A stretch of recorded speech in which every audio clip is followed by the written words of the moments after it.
Teacher question दे रहे हैं, तुम लिख रहे हो, तब तक बच्चे का आंसर आ जा रहा है, तो वो एक फीलिंग बड़ी अजीब सी होती थी। घर वालों से दूर रह रहे हैं, वो कितना बड़ा चैलेंज है। तो बड़ा अजीब लगता था कि कोचिंग से घर आए, रूम पे कोई नहीं है, खाली रूम है। तो जब रिजल्ट आया था तो मेरे को फील हुआ था कि नहीं, इससे बेटर मैं डिजर्व करता हूँ।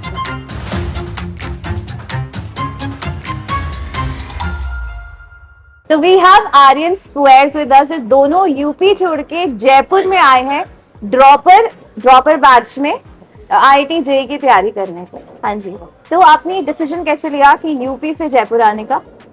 बेसिकली मैंने फर्स्ट टाइम मतलब 11th-12th में ऑनलाइन कोर्स ले रखा था। ओके। तो ऑनलाइन कोर्स में मतलब खुद से उतना डिसिप्लिन रहा नहीं था, तो Correct. वो रिजल्ट आ नहीं पाया था। तो जब रिजल्ट आया था तो मेरे को फील हुआ था कि नहीं, इससे बेटर मैं डिजर्व करता हूँ। ओके। तो और जो मिस्टेक्स मेरे से हुई थी वो मेरे को लगा था कि हाँ, मैं रेक्टिफाई कर सकता हूँ अगर मैं ऑफलाइन ज्वाइन कर लूँ। तो सेम कोचिंग मैंने ज्वाइन कर ली थी जो मैंने ऑनलाइन तो पहले आप यहीं से ऑनलाइन में पढ़े थे? Yes, ma'am. राइट। ओके, तो आपको टीचर्स पसंद थे, बस ऑनलाइन में डिसिप्लिन नहीं आ पा रहा था Yes. आपका, बट बाकी टीचिंग और उसमें कोई प्रॉब्लम नहीं। तो अब ऑफलाइन में आके अब आपको कितने महीने हो गए आए हुए? मेरे को अभी लगभग 1.5 महीना हो गया। 1.5 महीना। और आपको? हाँ, 2.5 महीने आपको। तो कोई डिफिकल्टीज फेस कर रहे हैं आप ऑनलाइन से ऑफलाइन में? कोई डिफिकल्टीज है? ऑनलाइन से ऑफलाइन में हाँ, इनिशियली मतलब क्योंकि ऑनलाइन में तो हम अकेले हैं, हाँ। ईयरफोन्स लगा लिए पढ़ रहे हैं। Correct. यहाँ पे क्लास का एनवायरनमेंट, वो भी 2 साल में मैंने बिल्कुल ही मतलब बाहर नहीं निकलता था, डमी स्कूल ले रखा था मैंने। ठीक है। तो बिल्कुल बाहर नहीं निकलता। तो इनिशियली काफी मतलब एडजस्ट होने में टाइम लगा था कि टीचर क्वेश्चन दे रहे हैं, तुम लिख रहे हो, तब तक बच्चे का आंसर आ जा रहा है, तो वो एक फीलिंग बड़ी अजीब सी होती थी। तो उससे धीरे धीरे करके ऊपर कर सकते। हाँ। और टीचर के साथ मतलब उस फ्लो में चलना, क्योंकि टीचर कभी कभी तुम्हें लगेगा कि अरे बहुत फास्ट चल रहे हैं लेकिन हम कुछ कर नहीं सकते, तो एडजस्ट होने में टाइम लगा था, लेकिन अभी सही है। तो अभी आप रेंट पे रहते हो, आपको ये नहीं लगता कि कम्यूट में आने जाने में टाइम वेस्ट होता है मेरा, और फिर घर जाके कुछ बच्चे, अभी जैसे हम मिले, कुछ बच्चे तो घर जाके खाना भी बना रहे हैं, राइट? हाँ, तो मेरा पीजी मतलब इतना दूर है नहीं हम लोगों का, तो मुश्किल से 10 मिनट का वॉकिंग डिस्टेंस है। और वो भी मतलब हम तो थोड़ा जल्दी आ जाते हैं, वरना पीजी की वैन भी है तो हम लोग उससे भी जा सकते हैं, तो उसमें इतना प्रॉब्लम नहीं। ज्यादा टाइम वेस्ट नहीं होता, आप ऐसे बोल रहे हैं। ठीक है। और तीसरी चीज मुझे पूछनी है कि आपने आईआईटी जेईई की तैयारी करनी है, डिसीजन कैसे लिया? आपका डिसीजन है या आपकी फैमिली का डिसीजन है?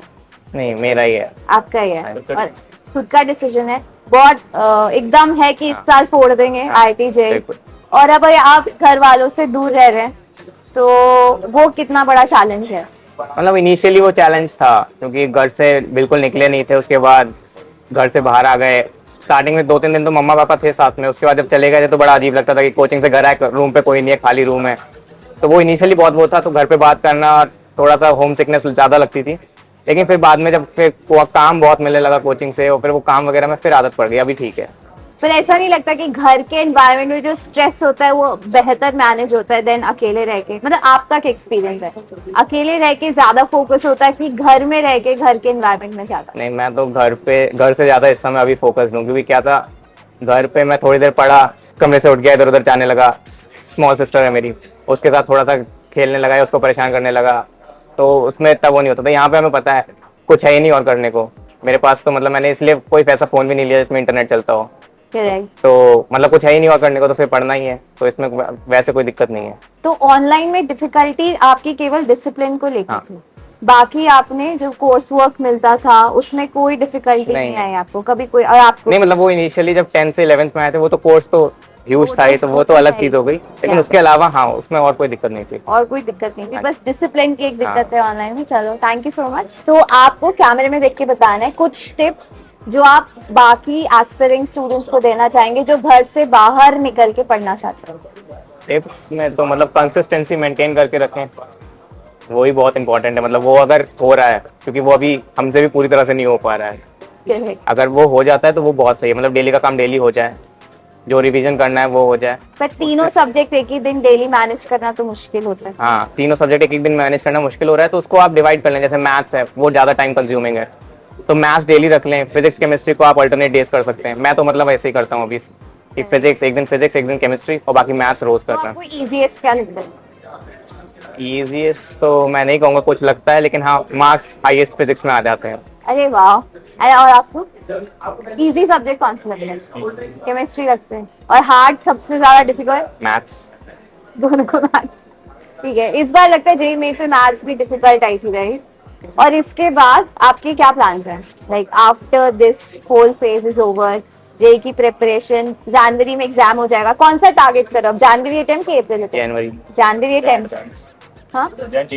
जे ठीक है, तो इसके बाद का क्या आपका टारगेट रहेगा, जब जे एडवांस की कैसे तैयारी करने की सोच रहे हो? जेई एडवांस की मतलब अभी तो एज सच ऐसा प्लान है नहीं, मतलब थोड़ा थोड़ा करके, जैसे कोचिंग में हमें शीट्स जो मिलती हैं उसमें अलग अलग वो दे रखी हैं एक्सरसाइजेस, ओके मेंस की अलग एडवांस की अलग। तो मेंस की अभी हमारा टारगेट रहता है मेंस की तो कंप्लीट करनी है, टाइम मिलता है तो एडवांस की भी कर लेते हैं, और प्रायोरिटी पे मेंस ही रहती है, मेंस और मेंस के पीवाईक्यूज।